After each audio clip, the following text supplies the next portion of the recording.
Hello, everybody. Welcome to 1v1. I am your host this episode, Eddie V, aka Eddie Fresh, also known as that Retro Code, host of Boss Rush podcast and other things. Joining me on this episode, though, is our music producer of Boss Rush Games.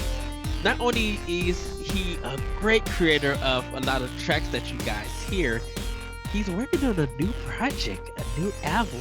What it could be, who knows? He actually does have an album out that you guys definitely should check out, and I'll let him plug that one. Everybody, please welcome our wise Wisconsinite, Mr. Jesse Douglas. How's it going, everyone? Yes. Welcome to Movie One. How do you feel? Tired. Tired? But I feel Yes. good. Just Yes. getting done. Although I'm just getting done with a couple of day vacation, so that's I'm not looking forward to going back to work and a regular schedule again. Well, it really looked like you had a really great vacation. Like it looked like you really needed that vacation, and I'm happy that you was able to take one. Being off for 2 weeks, I think for everybody did a really good job. So Yeah. proud of that. But everybody, we're going to be talking to Jesse about how he got into his gaming, his gaming history, how he got into music, the things that he create, and that album that he's working on. But we'll cover all of that a little bit later. But let's jump right in. So Jesse, how did you actually get into gaming? Like, what is your gaming history? Well, actually, like when I was younger, there was a few people like that I knew that were a little bit older than me, or like kids in the neighborhood and stuff that had like the NES or whatever. But like I had kind of earlier though like got into like the Atari and stuff like that, and and like my really a main part of me getting into games was my mom's dad, or my grandpa had gone to, I don't know if he went to like if it was like a rummage sale or what it was, but he had bought a box like just full of Ataris, and there was I think like 3 Ataris, ColecoVision, and then later on he had found for me the Master System, the Sega Master System. Yes. And so like I had kind of started out. Oh, there was the old original Pong, where you just hooked it up to the TV, and then it was just the little like thing that set up, and then you had the 2 paddles that came from it. So like basically when we would go over to my grandparents' house, I would just sit for hours and hours and hours and just play Atari games and like the ColecoVision. Eventually my grandparents let me have and bring home. And then we also, because he had a bunch of them, he also let me bring one of the Ataris home. And so so then I basically would just spend a lot of time playing Atari games, but I preferred, believe it or not, I preferred the ColecoVision over the Atari. I want to say, I think that was like one of my first games that I remember being super like addicted to was the Popeye game, where it was where you basically like Bluto had olive oil, and you had to like try to like collect all the hearts, because she would be blowing kisses or something like that, and the hearts would go around. And then Bluto would be chasing, like going around chasing you, and it was almost like a mix between like Donkey Kong and I don't know, like Burger Time. I don't know, like it was Yeah, kind of, because it was kind of like, it had like you had stairs. different stages, and Yeah, and so like like Burger Time, you'd kind of have to like watch where he was going, and then you'd have to make your moves and move to certain areas to make sure that he didn't get to you. And then like the one level had a beehive in the middle of it, and so like what you could do is, if you could time it right, you punch the beehive, and then it would fall on his head. And then like obviously you'd have to try to get the cans of spinach and all that kind of stuff. And then there was, I believe, letters as well that would fall that you had to collect or something like that. I It's been a little while now I since think it was only hearts that you yeah, collected maybe it because was. I know there were I didn't see no letters. I remember the spinach and I remember the stairs and everything. But Hmm. yeah, Yeah. because Yeah. So, I had Popeye for the Atari for I think I had the 2600. okay. Because I had the black one. We had I think the 7200, which was the wooden panel one. It was like a Yeah. big wooden panel one. I had that Yep. one, but then I remember that they released the 2600, and I would play Popeye on there. Um, Yeah. Yeah. At my grandparents' house, they had the wooden panel one, and then they had the other one that was just black with the ridges or whatever. yeah, And I believe that's what I had as well, because he had got two of those, and then one of the wooden panel ones. And yeah. so yeah, I would play I got the one with the ridges. And yeah, but like I had Popeye for the ColecoVision actually. So it was that. And still, like when you look at that system, it's so weird looking with like the phone basically like controller with Yes, a knob on it, and it's the got all knob the and it had the buttons. numbers. Yeah. Yeah. Yeah. Which is weird because we in my household we never owned the ColecoVision. Actually, in my family, nobody owned the ColecoVision. Yeah. Everything was the Atari. Yeah. Uh, and it was kind of weird because one time I went to Mississippi to go see for the first time some family on my dad's side that I never met, and they had Atari and stuff, and one of them had a White Castle game, and they let me Hmm. have it. And I'm like, White Castle made a game for Atari, so I came back home, I popped it in, and when I looked at it, it was like blue and black, and I was just like, I cannot believe White Castle did a video game, and it's so weird. It's so Yeah. odd. It's funny that you mentioned the Sega Master System. My brother had the Sega Master System. I had the Nintendo, and Yeah. not only did I beat games on my system, I beat most of all the games on his system. Um, he had Zaxxon 3D, where you had Okay. that was the first 3D glasses, and Yeah. somehow the 3D glasses stopped working. The peripherals Hmm. of the Sega Master System just were janky, and so I was able to beat that game without the 3D glasses, but it was like kind of fuzzy and looking. But Yeah. I did it. It was so weird.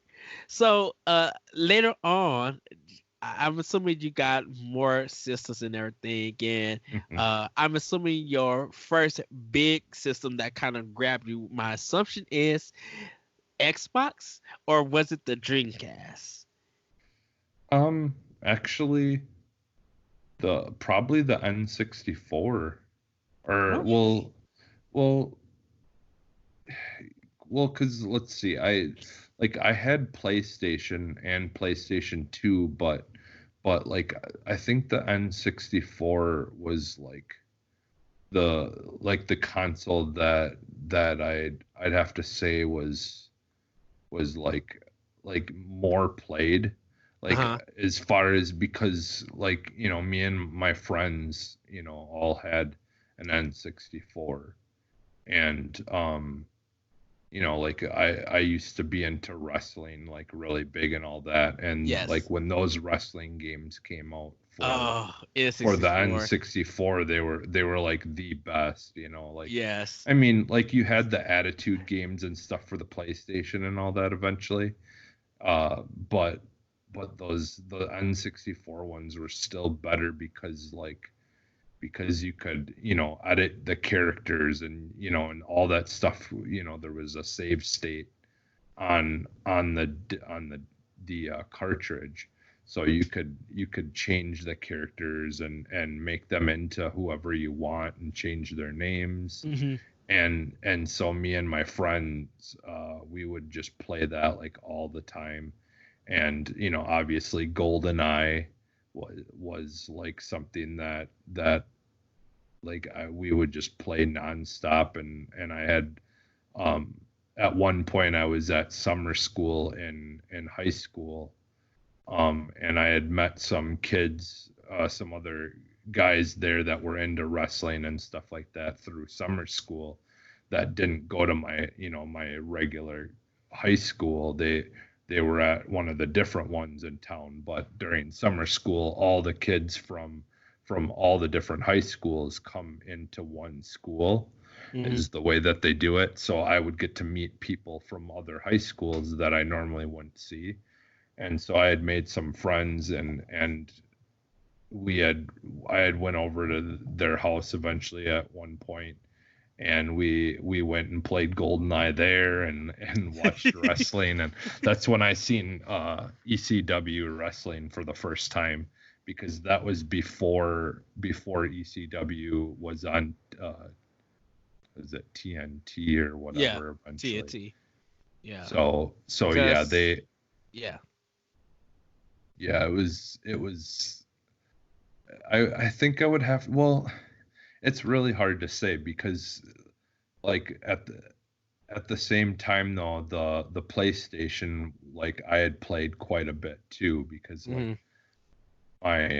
my friend Jeff at the time and me would play that quite a bit, and I would bring that over to my grandparents, because like, still to this day, like I wish they would bring back Jet Moto.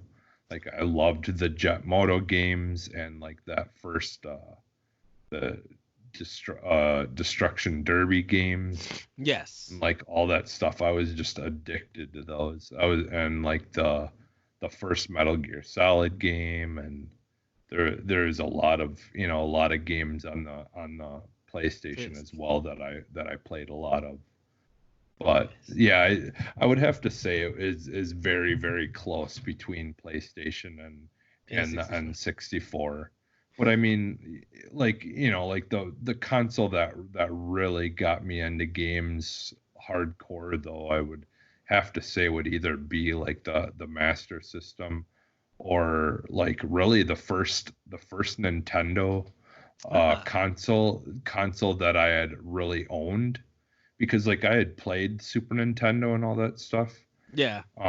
but I never really owned one until later on in life, um, because my friends had them, so I didn't really have to own one because I was over at my friends that owned one almost all the time. Like Yeah. my one And friend Jeff, like I used to sleep over there like every weekend basically.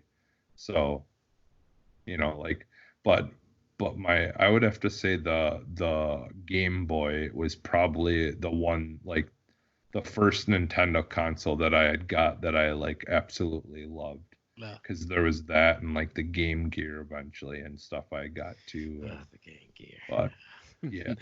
I'm lucky my my best friend who used to live next door, he had the Game Gear. I'm just like, you could keep the system. Well, we're gonna get more into uh to some gaming stuff, but I kind of want to ask you, um, during that time, how did you fall into making music? Like, where did the inspiration, where did your love or your creativity come from when you first started making music? How did that happen?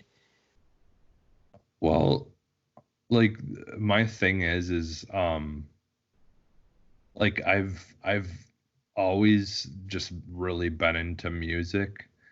And growing up in my house, like my dad like listened to country and and I just really wasn't interested in that too much. Like, I mean, there was some of it that I enjoyed, but it just never really was like the thing to really draw me in. Hmm. And then my mom like listened to a lot of stuff that I didn't really care for either.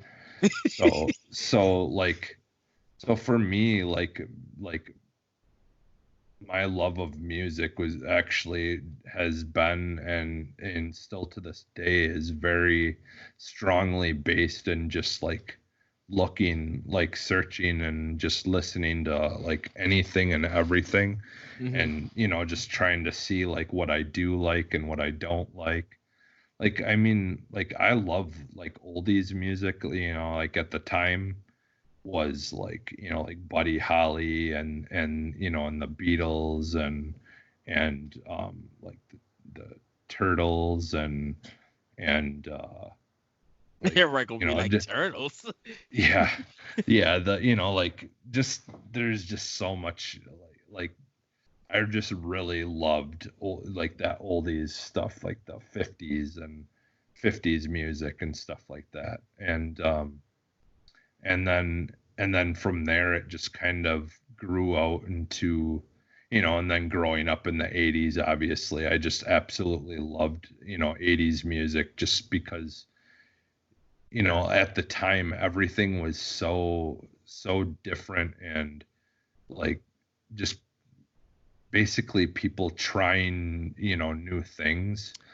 And it The 80s was a time, because definitely I grew up in the 80s. The 80s was a time where, the synthesizer yeah. uh was like kind of the big thing, and the way that production was kind of different, because you started to get into computers and things like that. But Hmm. like you had R&B and you had pop. You had some rock and roll, but you didn't have like death metal or like emo music. You still had somewhat of disco, but disco was transferring into more of a pop dance feel. And Hmm. so if you think of something like Whitney Houston, uh I want to dance with somebody and stuff like Hmm. that, you know, even though the drum pattern wasn't the same thing, it was still decibel that everybody could get on the floor and move to. Hmm. And it didn't have that 4/4 like some other places had, like dance music and stuff. So in 80s, it kind of was weird, because in the 80s, regardless of what race you was, because some people base music off of race, don't know why. um you would think someone who was black wouldn't know nothing about like Devo, or wouldn't listen to anything Madonna did and stuff. But if you talk to some black people, they're singing Material Girl, they're singing some of Madonna songs. And if you probably ask a white person, not to be racial or anything, be like, do you know who Janet Jackson is? Do you know who Stevie Wonder and all of these other acts during the 80s and stuff? Your assumption would be, well, they probably only know rock and country music, and Hmm. realize that they know some stuff Hmm. in the R&B, pop, and a little bit of rap and the hip hop scene also. And Yeah. definitely for a lot of people, we all knew the UK stuff, a lot of British stuff. Hmm. Well, yeah. Well, the thing is like, like it already started in the 50s. Um, like white people didn't really get into like black musicians and stuff like that. And so you Hmm. had people like the Beatles and Elvis and stuff who would try to like they would try to bring recognition to all those the black musicians and stuff who ultimately had created rock and roll like because that's the thing is like people didn't really understand that, like blues music and jazz music and all that stuff really was where rock and roll had kind of started from. Like Mm-hmm. like that they led the path to that kind of music forming. And so like you had like a lot of people, like a lot of times unfortunately what would happen is you'd have these all white, like groups of like 4 or 5 people that would like do like the tops and like all those like guys music, and they would sing it because unfortunately people like white people were more likely to listen to them doing those songs than they were the actual original artists. And Yes. so like you had a lot of that going on, and and it's a bummer, but at the same time I think over time, once the 70s and the 80s started coming along, you see that gradually people were more, prone or started listening to, like music by those are the original artists and stuff like that. And then they finally started getting recognized and started getting, the credit that they deserved. And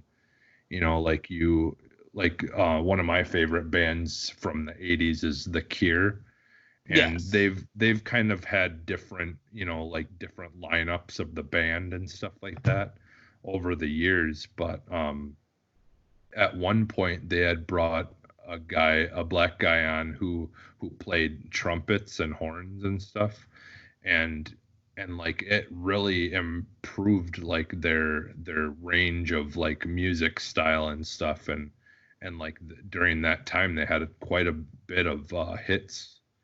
During that time they had like Love Cats and like a couple of they had a couple of really big hits during those albums when he was part of the band. And they kind of brought he brought a style to the music that they really didn't have or were lacking or whatever. So like, and you'd see more and more of that where it was like more and more bands being able to just do their thing, and it didn't matter what race they were or whatever, and people would get Mm-hmm. into it more.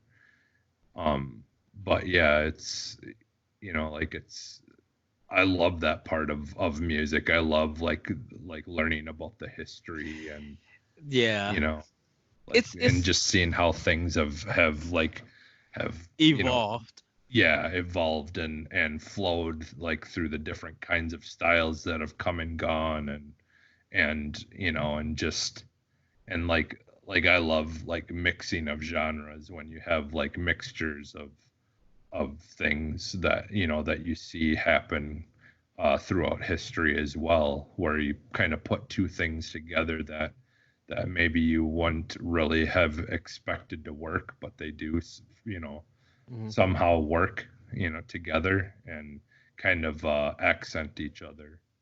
But yeah, So, what kind of style of music do you create?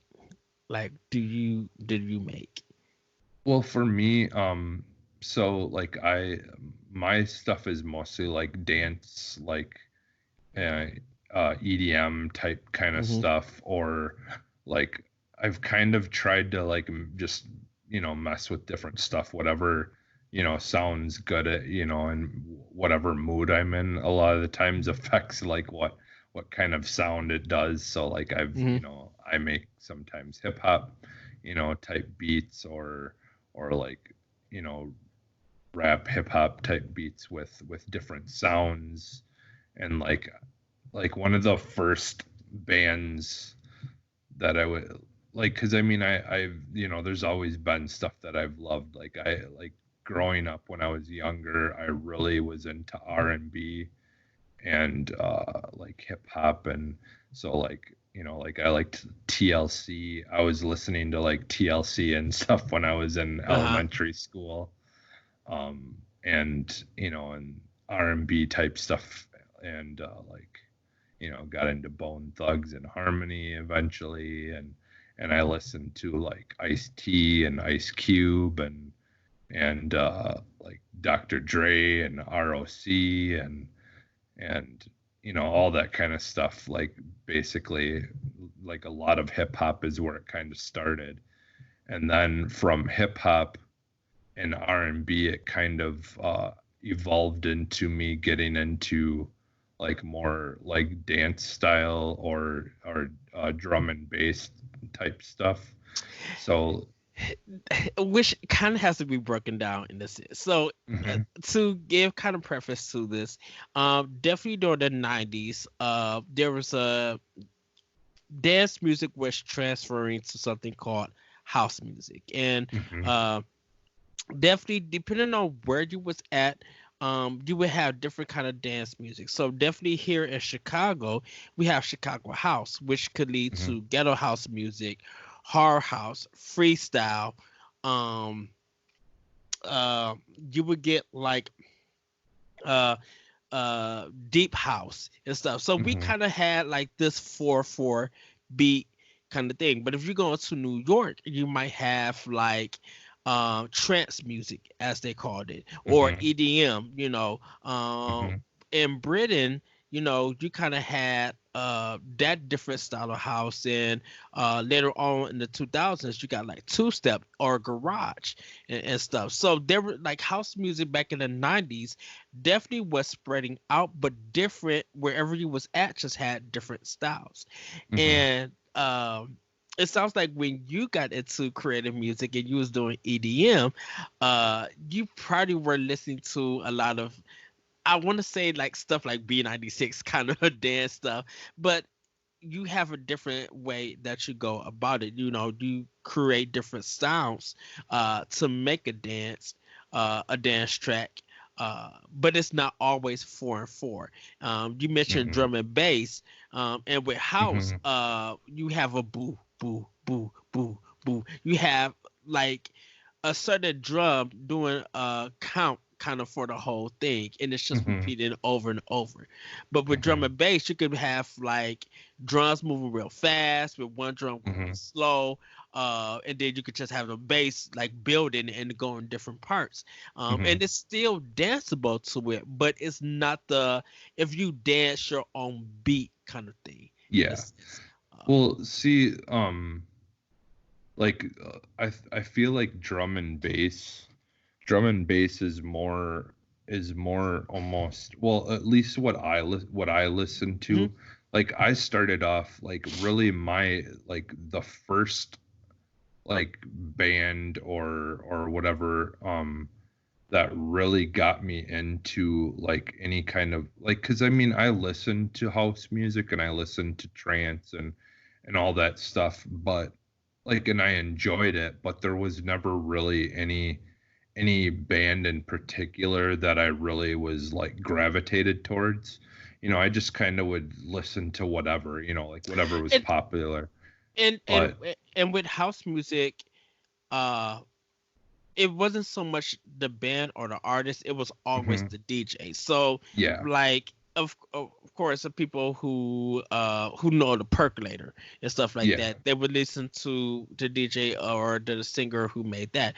But Mhm, like DJ Funk is back in the 90s was a big name for Chicago, for mhm, ghetto Chicago house yeah. music. So you can't, a lot of people will gravitate to him. But Yeah. literally in house, in kind of in house music, if you recognize the DJ and you listen to him, that would be your favorite. But there was stuff like master tracks and Apple tracks and stuff, and it was like hard house stuff, and you wouldn't know who the Mhm, DJ was, but you would love the work that they did in a yeah. sense. Yeah. So And I like throughout like my venture of listening to music, I've always tended to like fall in love with more of the like the bands or the DJs or things like that were more on yes, the fray, that were more underground, per yes, se, that had a big following and did have some like success, in the mainstream, but for the most part, like their major like fan base was more like wasn't listening to the majority of the the stuff that was more readily available on like radio or or whatever. So like for me, like the one that really got me into like music and the kind of music that I make today is Hmm. Prodigy. And they started in, I think, like 88 or 89 maybe. Hmm. I can't remember when exactly they started. I know it was like it The was late end of the 80s. 80s. Yeah, I'm pretty sure it was late 80s, early 90s. But they're more drum and bass. But what I gravitated towards is my background and love of hip hop and stuff like that, because basically all their music, like for the most part, is every piece of one of their songs is a sampling of something. So like Yes. they would take old like blues or jazz or whatever drum beats, and then they would sample those drum beats and mix them together, but then they sped it up so you have that drum and bass really fast sounding Yes. drums. So like they would take original drums that were at a normal slower pace, and then they just sped them up to make it fit more of a drum and bass style. And so like all their music for the most part is created the same way that hip hop kind of started, where like people would find samples of a certain section of a song that they had a record of, and then they would just keep on sampling it and just keep on repeating that section to make a beat, to rap over or whatever. And And this is kind of before, I think, like before NPCs started getting Yep. big and stuff Yeah. like that. To give Yeah. everybody heads up, there's if you go on YouTube, there's a thing called Rhythm Roulette, and you might want to check this out too, Jesse. You might Yeah. like it. They take a DJ like Jake One or DJ Premier or some kind of producer, No ID and stuff like that, and they go to a record store and blindfold them. They pick out 3 records, bring them back to their studio, listen to the records, and find out what beats and stuff they want to make with it or what section. Okay. Uh, Yeah. and you ever heard of Knife Wonder? Ninth Yeah, Wonder. Yeah. they got one with him. I think you should really Okay. check that up. Okay. Because at the end of it, there's a rapper named Rhapsody, which she is Okay. cold. I love Rhapsody. She on the description, just like Rhapsody comes in and bless us with a verse, and it's kind of cold. But if anyone who's into hip hop and sampling and just want to see what that's all about. Rhythm Roulette. I don't think they still do it, but it's a really good series to just see when sampling in hip hop was a big thing. Before stuff had to be clearance and how money and stuff was used. You can get an idea of what hip hop sampling was, which will probably also lead Mhm. us to drum and bass. Again, an Yeah. idea of that and stuff. Yeah. So Yeah. So like Prodigy though, like was really, because like in a way they were kind of almost like that bridge between hip hop and like dance music. Like it was like the perfect in between, and mhm. like for like it just basically was like, if I was to like label myself, like you see we have those things on like on Facebook or whatever, what Yeah. what Simpsons character are you or whatever. Like I guess if I was to say like uh what genre of music am I, it would probably be like more of that that like drum and bass, like, you know, like the Prodigy style kind of music where it's just it's weird, and but at the same time a lot of their stuff is like very punk rock. Hmm. It's got hints of punk rock music, you know, like influences to it, where you know where there's messages in the music, even Yes. though they're not like hitting you in the face with the message. It's kind of like it's there, and yeah, so like Prodigy, like honestly, Prodigy is probably one of like my all-time favorite like bands or whatever you want to. Well, they're technically a band because there's a whole group of them. You've got, you know, the I think there's like a couple of them play instruments, and then you've got, you know, the dude who's mixing everything and does a lot of that stuff, and then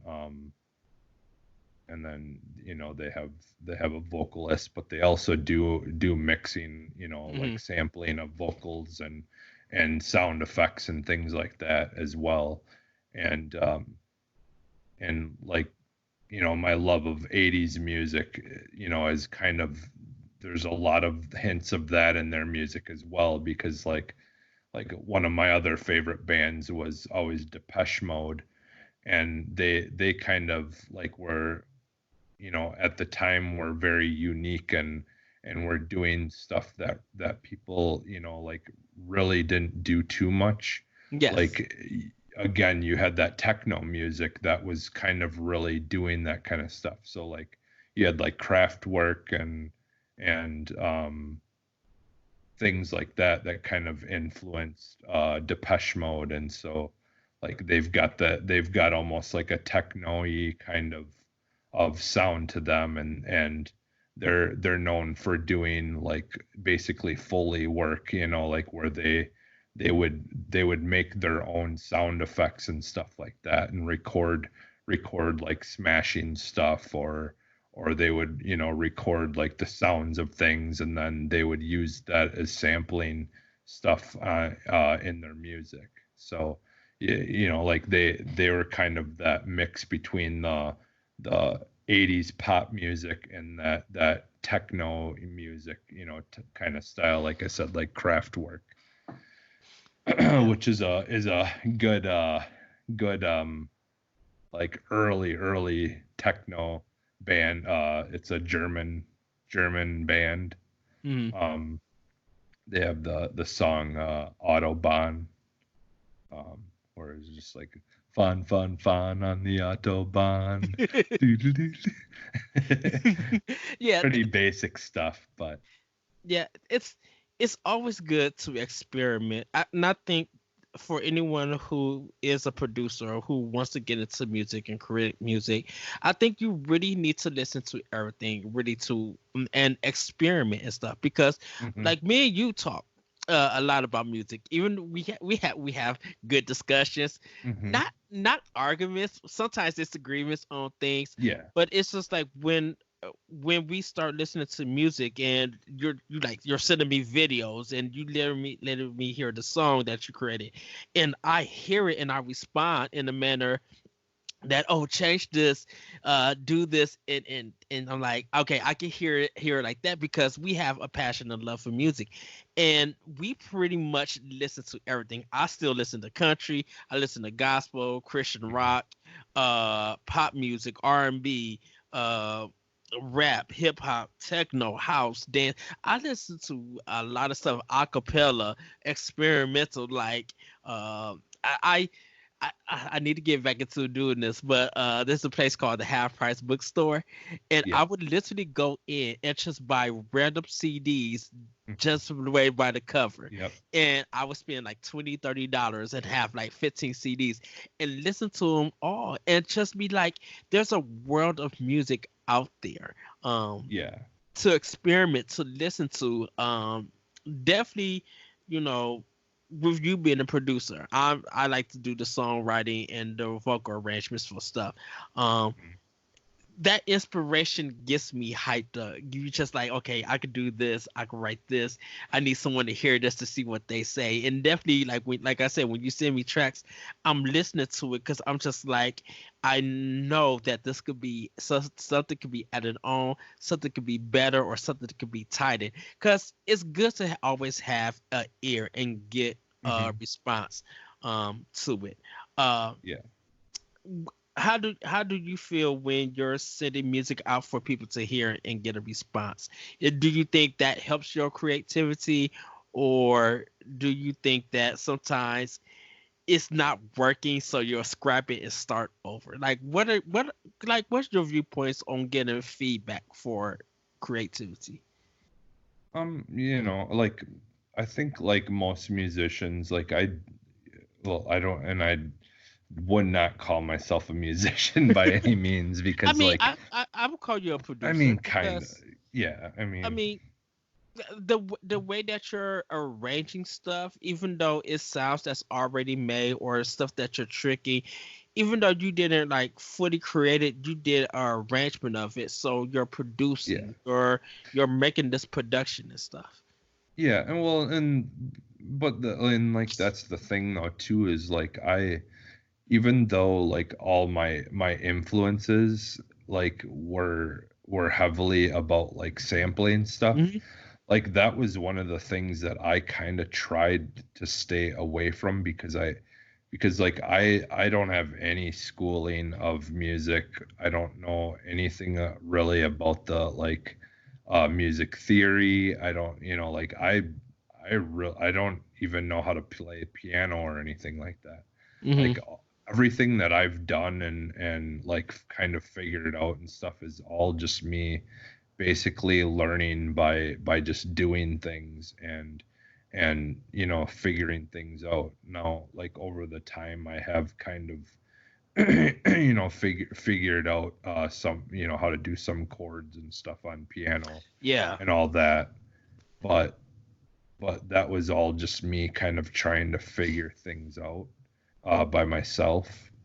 And because like I could have just sampled stuff to make it easier to try to cut out a part of it, but like my problem was is I wanted to learn how to use the program that I was using because I use a program called Fruity Loops, Hmm. and I started using that in high school, I believe it was when I first started really using that.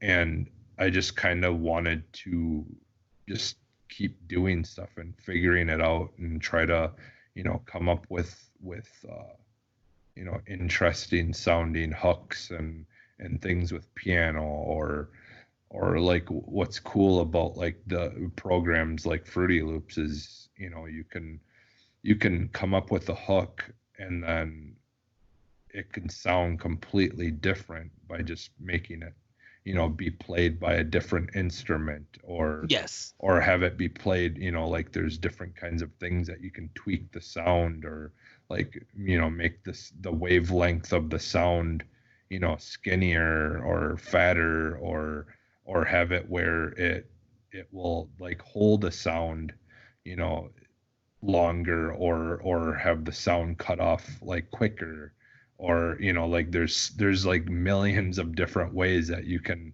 like influence a sound to make it so even though it's technically being played in the same keys it's still going to sound different because of all the different things that you can do to it to make it sound different. And When so like when you temper it, the outcome comes out yeah, different. Yeah. yeah. And so like and like those were all things that I wanted to learn and figure out for myself. And so I just didn't really ever want to just take stuff that was already made and Hmm. use it in my music. Now I have more recently in some things, but it was more of an accent piece than it was to actually make the song itself because the song itself could still exist without those things put in it.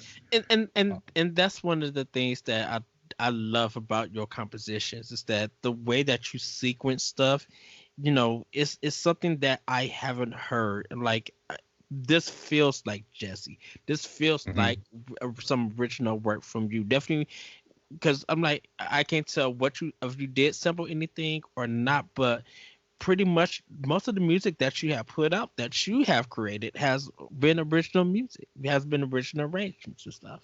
Yeah.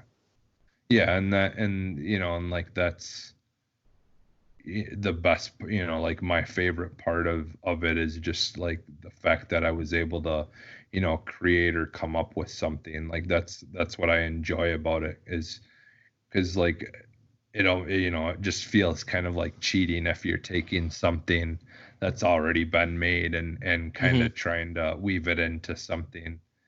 And so like like the drum and bass again, like my type of stuff like that, like all the drum pieces are me, like personally selecting what drum pieces I want in the drum machine, and then and setting up a drum piece, a line of the drum pieces by myself instead of sampling something from something else. And then it's just a matter of me picking what, the beats per second, like rate is, and to tweak it to what kind of speed I want the Hmm. drums to be playing at, or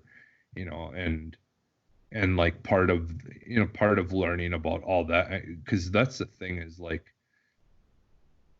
I would say like making the type of music that I make is super easy to do, but at the same time there's so much stuff that goes into it that takes a long time to learn, but at the same time it's like it's hard to explain, but there's It's time consuming when you're trying to put all the elements together. So yeah. when you hear it, you think that, oh, this party took them about 20-30 minutes when sometimes an original beat, even if it's just like 4 to 8 bars, could take you half a day, could take you 2 days, because you're trying to figure out what fits, what sounds right, Hmm. getting the tempo ready, what you should double, what you shouldn't double. Can people hear it? Fade it Yeah. in, fade it out. Like there's a lot that goes into it. Trust Yeah. me, Yeah. I know. As a songwriter, just like you, learning some of the chords and stuff. And I not a full player, piano player. I would love to be. That's one Yeah. instrument I would love to play. Yeah. I've Same here. sit Yes, I've sitting around other people and we've been trying to produce stuff. I could hear stuff and be like, you need to put this arrangement here and here and here. Doing drum beats with my mouth, trying to find keys and chords that would make fit, that would sound nice and Hmm. everything. And trying to sequence that all together when definitely you don't have a I have a piano that kind of does sequencing that you just play and it loops and stuff, but Hmm. I don't have it where it's where I can see it on a computer or stuff, Hmm. connecting an actual keyboard to a computer Yeah. and playing this stuff. Some people have that and stuff, and that a lot of that takes time to Yeah. do. So something that you think that someone did for 35 minutes, because like I said, that could have taken you hours and days just to put together, and then to send it to somebody, get feedback, and then go in and then tinker with it still. Like it's one of Yeah. the hardest things that when you do finish a piece and you feel satisfied for that moment, but the moment you put it out and you start seeing what people say or you start hearing it, you just be like, I wish I could go back in and fix it. I wish I could go in and remix. Oh, I should have turned this Yeah. bass up. Like it gets kind of like it gets to a point where you feel like you're never satisfied, but sometimes you Yeah. gotta be like, okay, I'm done with it. It is what it is. I need to move on to the next piece. Well, and you bringing that up actually, like, because honestly, where I really first started doing all this stuff, Mm-hmm. and my first attempts at making stuff did start out with when I was in middle school. I believe it was when I was in middle school. I got a keyboard, piano that had like all the, like hundreds of different instrument things that, you'd type in the 3-digit number to switch to that instrument. So then the keys would sound like certain things. And I got one of them that had the pitch bender on the side. So like when you hold a key down, you'd roll that wheel and it would bend the pitch. And so I had one of those, and then it also had a drum machine stuff built into it as well. And so what I would do is I would, like you, I would have to do all the drum stuff, like, manually with the drum buttons. And then I would record that, and you could record it onto the thing. And again, like you said, there's no screen. Everything that you're doing, you're layering yourself and recording on the actual piano itself. And so I would do that, and that's when I first started like trying to make like beats and stuff like that. And then like playing the piano. Once I had a beat, laid down, then I would play, like try to come up with like piano parts to play over the beat that I made. And then I believe the way, because like I just basically, I didn't have computer like that I could do any of this stuff with or any of that. And so I think what I ended up doing was I think I figured out a way to run the sound of the piano into, I had a stereo that had 2 ports for microphones. Yeah. And I think I ran that into one of the microphone things, so then it would play the sound. Or no, I think it had an auxiliary, so I could plug the piano into the auxiliary, and then I'd plug a microphone in, and then like it was a cassette player, so it was one like where it had the 2 cassette decks, and you could record on them. And so then what I would do is record stuff, and then I could sing over the beats or whatever, and then record it on a cassette tape. And just like, when I was just kind of trying to figure things out. And I think me and my friend, Ben, I think me and him had done stuff eventually similar to that as well. Or like we would you could find beats online, like with Napster and all that stuff being really big at that time. Like you could just go on and find like download beats that are, from famous songs and stuff, and then we would just pop that in my CD player and then hit record, and we would just sing our own lyrics over beats or whatever. And so but yeah, like before I started using Fruity Loops and all that, pretty early on I was just screwing around with the keyboard, trying to do stuff. And then eventually I did use like the keyboard to make song, tunes and things like that for certain things. And eventually did end up, even though I never learned how to play it or anything, again, I just kind of would figure things out. I did end up getting a guitar and an effects pedal. And it was like a really cool effects pedal that had like 5 or 6 different, there were effects that you could buy like a single pedal for to do, but it had like 6 of them programmed into this one big like pedal thing. And so like you could switch and have all different kinds of effects that you could add to guitar. And so I would started screwing around with some of that eventually once I had my computer and was using Fruity Loops and stuff, and I would screw around on that and just like make sounds and weird, just do weird things to try to come up with unique ways to like have, things that I could put in my music or like, I think at one point I used like the microphone, and I put the microphone through the effects pedal for the guitar, Yeah. and then used that to like make my voice sound all weird and do like, crazy things like that as well. So yeah, it was just like, that was the fun part of it. It was just like kind of the experimenting with stuff, and I feel like that's kind of why I liked the 80s. I feel like the 80s was the decade of like just being very experimental with Yeah. music, and it, and it shows because there's just so many weird bands that people have probably never even heard of that existed in the 80s that had some really interesting weird music that just I was wouldn't doing stuff that no one else was. I wouldn't call it weird. I always called it like original Yeah, like content. Like they was making something that other people weren't making. It was just like I wonder how they did that. I'm like, but it fits and it's cool and stuff. yeah. You have an album out. Let us know what is the album title and how did that come about? It's called The Intervention, and it so like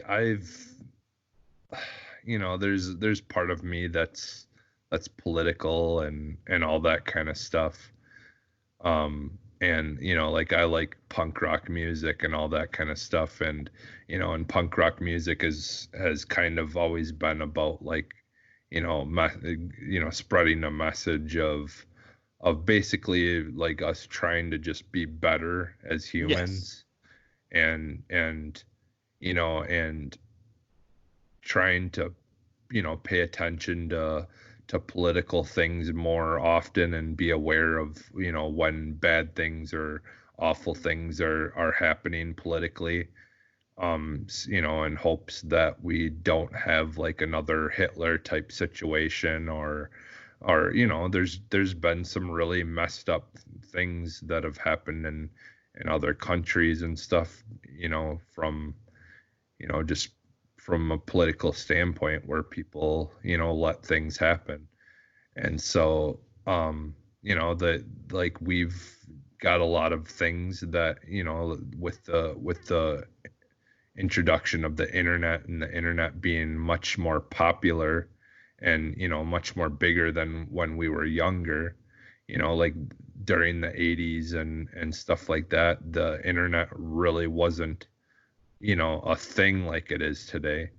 And so like you had music like punk rock music and things like that where you'd have to learn about a lot of things that just didn't get talked about a lot of times, or even just like the things we learn about in school. Like when you grow up and you find out that some of that stuff we learned in school didn't really happen the way that we were taught, or there was stuff left out.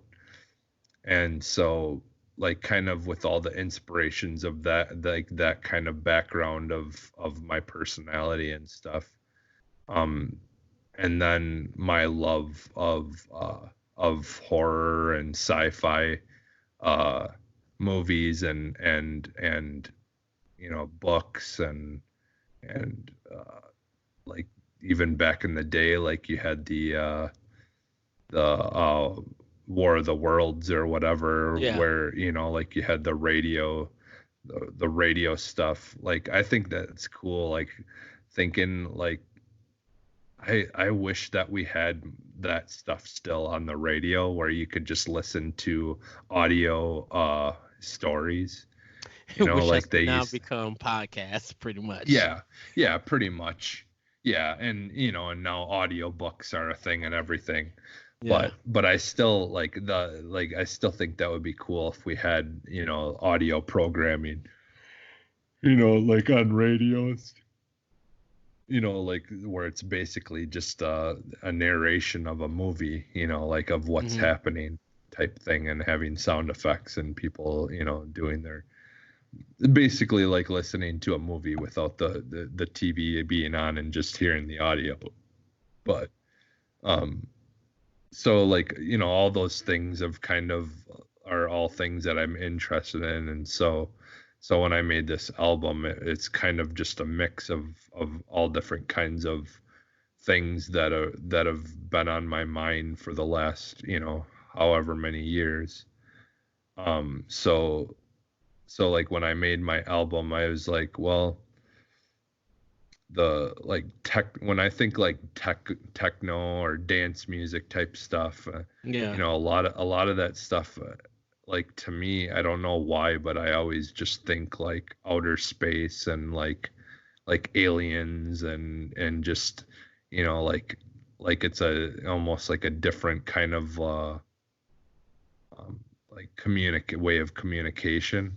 Yes. And so I wanted to do like an album that kind of focused on something that there's a very big divide, in politically, and that, like the whole idea of, of the earth and stuff, and having like global warming and things like that going on.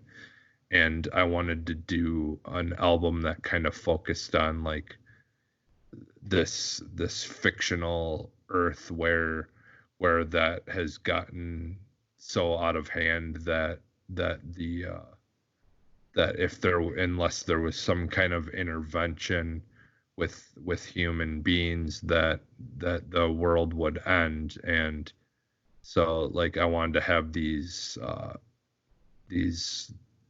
creatures or beings from outer space who exist as like protectors of the universe, almost, where like they kind of are just there in outer space, and they intervene with worlds or planets all throughout the solar system, that like if something gets out of hand, where if there's life forms or something living on them that are affecting the health or the life of that planet, that they'll intervene and try to change things and make it go back to normal.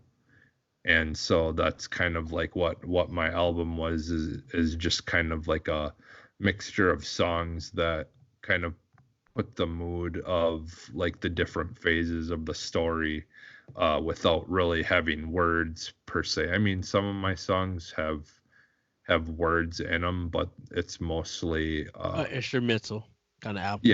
Yeah, it's mostly just about the sounds and stuff, trying to set the mood of what's going on. And a lot of my inspiration to that comes from video games, and just like, games like Rhyme and stuff, where there is no narration. It's just mostly the sounds and the moods of the music that are kind of setting the visuals almost of what's happening. It's kind of like it's moving the story along. It's telling that the music is the emotion that you visually can see if you're playing the game, but if you hear it, what it's doing. Part of the story that it's trying to tell. What it's trying to get to you and everything. Because like Rhyme is a great soundtrack. So, do you have a new project in the works? And I know you can't really talk about it, but how, just from where it's at now, because I know it's not finished and stuff. Where do you think you're taking it? Like, is this a follow-up, or is this like a new venture of music that you want to present to anybody and everybody?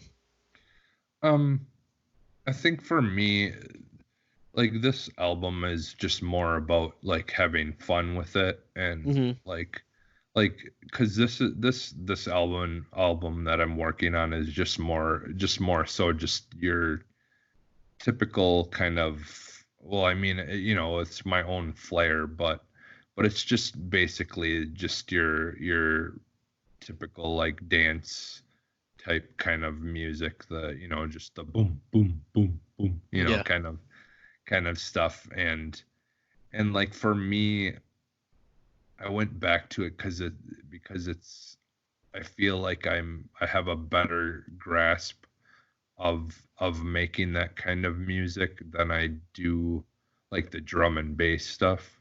Yes. And I feel like a lot of that was, my album that I made was more so that stuff. And I felt like I needed to kind of go back to the more dance type stuff, Hmm. to to kind of push myself in different directions of making music, uh, to kind of force myself to get better at certain aspects of music. Like for me, I'd have to say one of the hardest parts, honestly, of making a really good like song, be it really any type of music. I honestly think that one, probably the most underrated part of of music is the bass, like the bass line, and Hmm. like your, like the like bass guitar, and stuff like that. I think plays a much more important role than people realize in music. Because a lot of times you hear people joke about like, oh, the bass is the bass guitar, that's the easy part. The people that don't really know how to play good guitar, they like to just play bass because it's an easier one to do. But But but a I lot of think people, I think the bass is probably one of the more important parts because just from experience, it's easy to come up with a. well, it's not some, yeah, that is true. And then it's just like, if you're a person who is not specialized in sound engineering and audio, you will not recognize that bass line that really kind of brings a song out.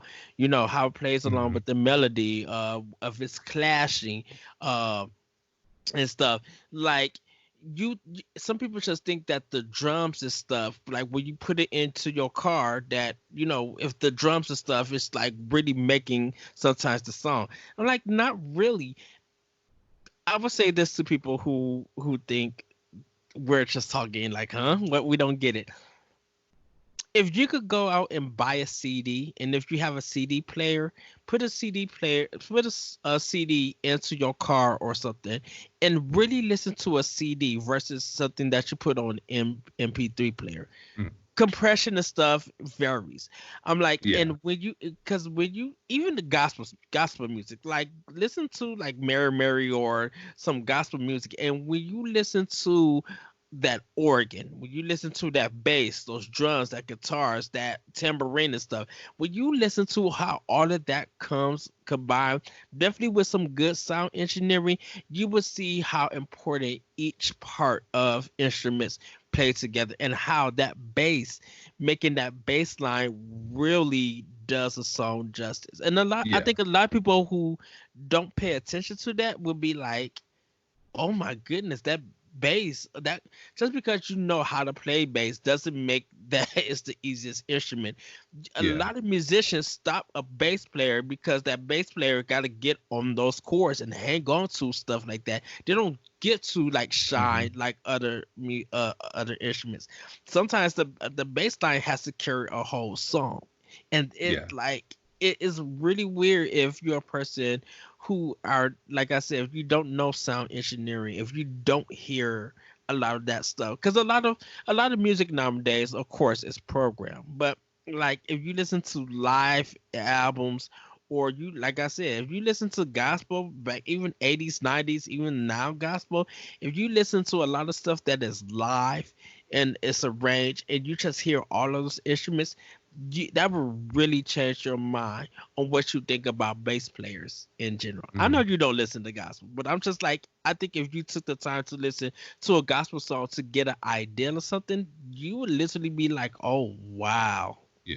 Like, Well, there's some stuff that I've listened to that is very heavily influenced by like gospel type stuff. mhm, yes. Um, like because I feel like there's a lot more and more of that stuff even on the radio that you can hear and stuff. Not maybe not as much, but um, I'm blanking right now on names, but there's a lot of southern style bands Yes. that have very very influenced by gospel type stuff.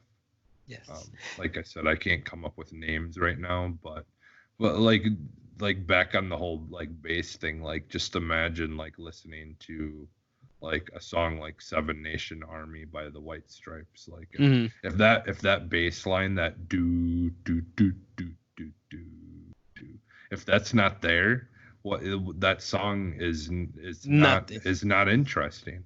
Yes. Like that bass, and like yeah, there's yeah, the bass is pretty important, and it really accents the everything else, and like yeah, and like even another thing you could do is like literally pop a CD into your car and then turn the bass all the way off and see how great see how great that song sounds. Yeah. Well, everybody, we have come to the end. I want to thank you, Jesse, for coming on 1v1. Go ahead and plug. Where can we find you? Where can we find the album? And things of that nature. Yeah, you can find my music and stuff is on SoundCloud. I believe you can just search for Jesse Douglas or Phantom NXS. On there, I don't that's the thing, I don't really know a whole lot about how SoundCloud works as far as searching for things, because it can get very very murky on there, because you can type in something like a name and like a million different options will come up. But if you do find Jesse Douglas and Phantom NXS, I think you should be able to find me that way by searching that. And then and then I'm on Twitter and stuff as well as Phantom NXS. And I believe if you follow me or you go on my Twitter, in my description, Profile. I believe in my profile I do have my SoundCloud a link in there, so you can just click on it and it will bring you to my page, and then you can check my stuff out there.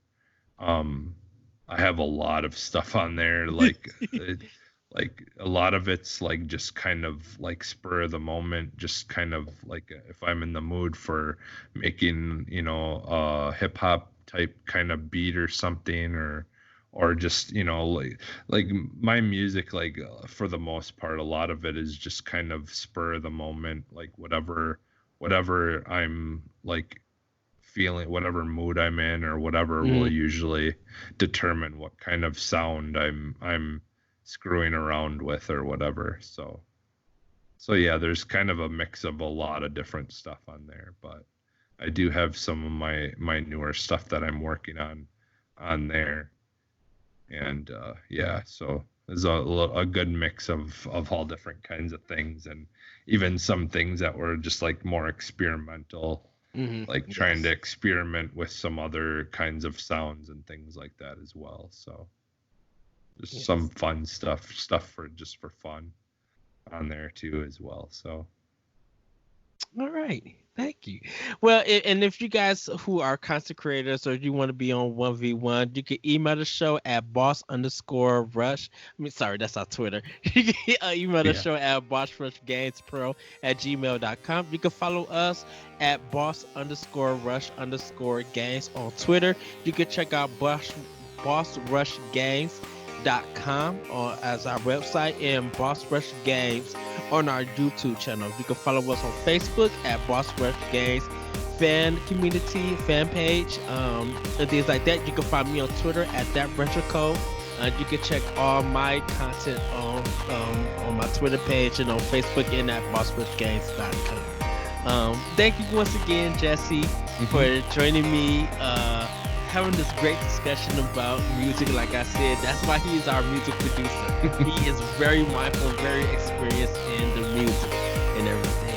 Hopefully you guys can check him out, check out his album, give it a really listen, show him some love, give him some feedback, dig some of his tracks and everything. And with that, everybody, we will see you next time on 1v1. Bye, everybody. Bye.